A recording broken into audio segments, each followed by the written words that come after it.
అదేవిధంగా స్వయంగా మీ పార్టీ ఎమ్మెల్యేలే ఈ విధంగా అత్యాచారాలు చేస్తుంటే ఏ ఒక్కడైనా సరే నువ్వు పార్టీ నుంచి సస్పెండ్ చేసావా? ఏ ఒక్కడైనా సరే తీసేసావా?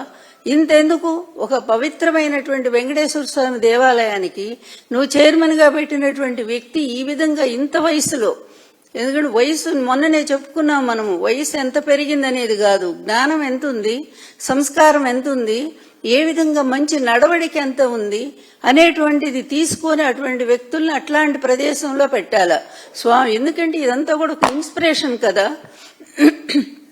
భక్తులందరికీ కూడా ఒక మంచి వ్యక్తి అక్కడ ఉన్నారంటే అదొక గౌరవము, ఒక ఆరాధన కలుగుతుంది. అట్లాంటి ఒక వ్యక్తే ఈ విధంగా పాల్పడితే మళ్ళీ నిస్సిగ్గుగా దాన్ని సమర్థించుకుంటుంటే ఏం తప్పేంటి మేం చేస్తే అనేటువంటి స్థాయిలో ఉంటే, మీ వ్యక్తిగత జీవితాల గురించి మాట్లాడట్లేదు మేము ఎప్పుడు.